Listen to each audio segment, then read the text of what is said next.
Koubou Kanate, s'abonner à Radi TV. TV, théâtre à sol, ma film à sol, ma gag à sol, ma émission à sol, Radi TV. C'est toujours difficile, il y a pour annoncer décès d'un proche, d'un ami qui est plus qu'un ami, c'est un frère. Awa Bomonia, les accords, il y a un déconabiso, Ninga Nabiso Jean-Pierre Bola qui ça. Ma intime to benga ke bola fa, atiki biso lelo, aouta yiko za vaccin en goyo. Ah, Botala a eu vaccin les 3, samedi les 3, dans le centre Diamant. Dès que vous avez combo ya vaccin, vous avez ce qui Shadox. Il y a Covid-19. Pour éviter ce qui a marqué, ce qui a wapi, dans le centre médical, il y a Diamant. Donc, à ce samedi, tant à Zongi, la peau qu'on a ba malaise, lobby nango, ba malaise et badi pour matin, ça dit que tu as réunion, des barbaka mais la paracétamol, et go leka, mais on a gentil et l'équité, les lots n'a pas boutou, gentil, malaise et continuer à couper à Tiki Bisso. Pour ça là, tu peux exiger un dégât que Sengaka, basa l'autopsie, baye basoki, et l'ordine de sali qui est même. Il était en bonne santé, Azamouana Poto, il était même prêt à repartir à Singapour. Mais c'est pas, moi aussi j'ai été vacciné. J'ai eu le vaccin, mais pas dans le qui Pfizer, mais il a évité à combat vacciner le match. Mais pour le moyen de saisir justice, l'État Megabota là, toye basoki. Catégorie vaccin qui est peut-être et cause à l'appel. C'est toujours difficile, il y a pour annoncer décès d'un proche, d'un ami qui est plus qu'un ami, c'est un frère. Awa Bomonia, les accords, il y a un déconabiso, Ninga Nabiso Jean-Pierre Bola qui ça. Ma intime to benga ke bola fa, atiki biso lelo, aouta yiko za vaccin en goyo. Ah, Botala a eu vaccin les 3, samedi les 3, dans le centre Diamant.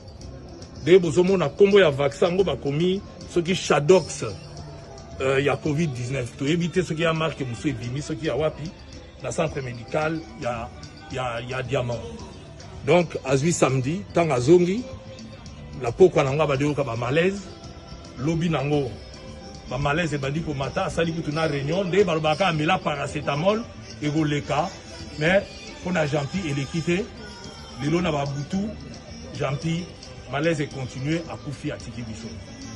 Pour ça là, tu peux exiger un dégât que Sengaka, basa l'autopsie, baye basoki, et l'ordine de sali qui est même. Il était en bonne santé, Azamouana Poto, il était même prêt à repartir à Singapour. Mais c'est pas, moi aussi j'ai été vacciné.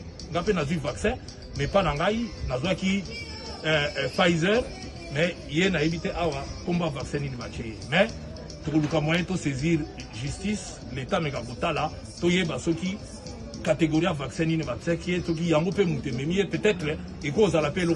Bonjour, bonsoir, na balandinyo sur la télévision, ici Kabozwami, Mbote Nabino, na bandako Nabino, na babiro partout, beaucoup na biso. Toye na information, oyo ya pasi pe mawa ya kolakisa bino ndeko na biso, Jean-Pierre, oyo asili kotika biso. Peuple congolais, ndeko na biso, oyo Jean-Pierre, aosti na Congo na biso, akende na Congo na biso, azwaki vaccin, et na tina vaccin wana, yango ebomi ndeko na biso, Jean-Pierre Bolakisa, oyo boyebi bayemba ye na banzembo, Jean-Pierre Bolakisa, frère Jean-Pierre Bolakisa, asili kotika biso, na vaccin oyo akende kozwa, na hôpital oyo, bauti kotanga biso Diamant, oyo za na Kinshasa, clinique Diamant, ba pesi vaccin moko, oyo toyebi te ba kombo ya ba vaccin na Congo, toyebi na vaccin un peu na ba kombo différent. Francis Kalombo o azal moko, ya honorable, aza master na ye, alobi témoignage apesi azalaki na ye malamu, azalaki maladité, mais comme ezalaki prévu, il faut aller azwa vaccin, baki kopesi vaccin ya Shodox DK ya COVID-19. To éviter eza choix nini to ba vaccin on komi combien na kati ya Congo po ba mega ko bongisa to ko bikisa lobiko ya bana Congo.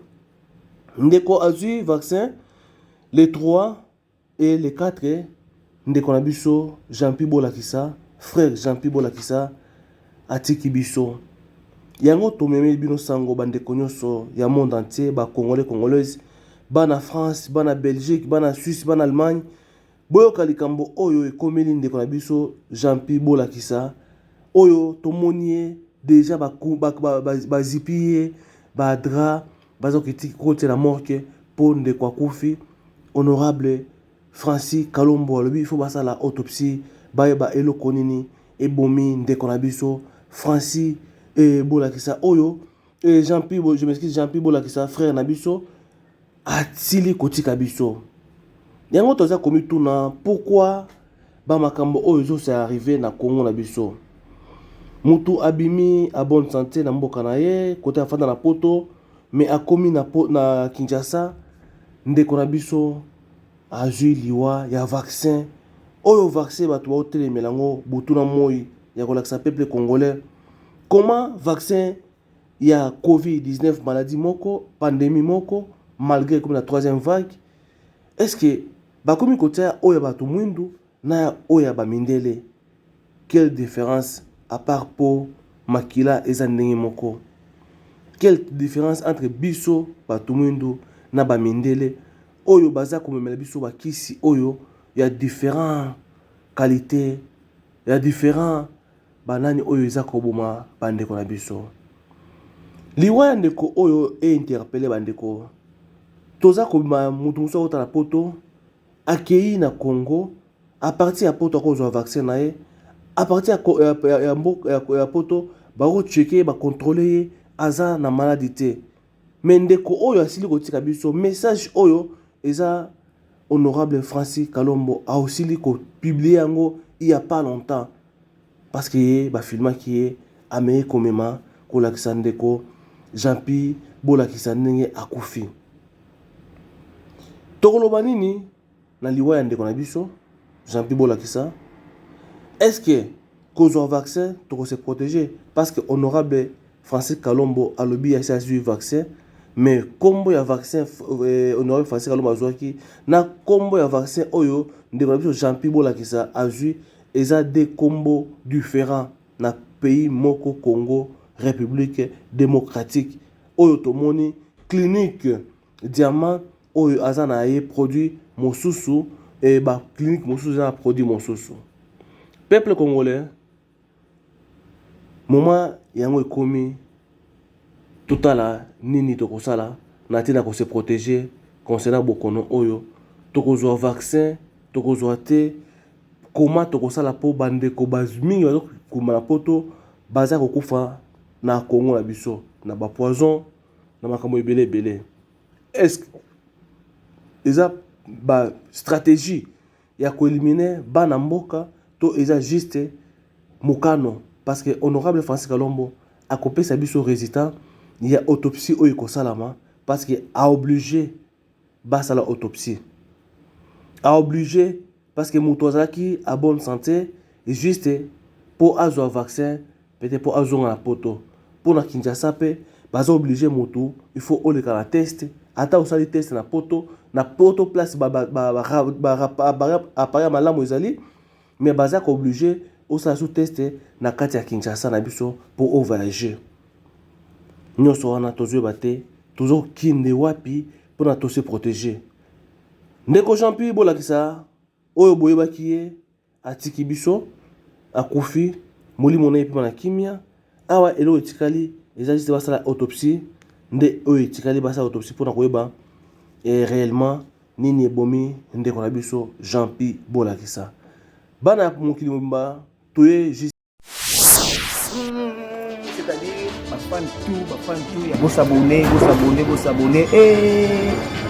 Radio TV kabina kati ya YouTube Radio TV ne basolo kala mingi te bosanti badaki na ngoza na kati wana bapiesi za na kati wana vrai l'émission kitoko eza na kati wana c'est-à-dire merci na bayanga yo ba soutenir papi makambo artiste na bango Mationa, c'est-à-dire Nzuzi Tiona, moi c'est à Pembe, Nzuzi Tiona, moi c'est ya Pembe, c'est-à-dire la petite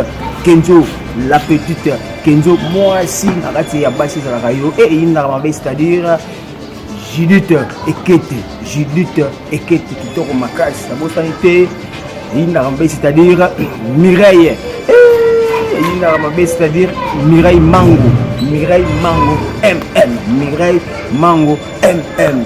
C'est-à-dire que tu as makasi baïwanande basoutenaka ngai. C'est-à-dire tout baninga kota basoutenaka ngai bayaka baza bamoko na baza esika moko na baye ngai esala ngaja MM. C'est-à-dire bon s'abonner massivement Grady TV nde masolo toliani les soso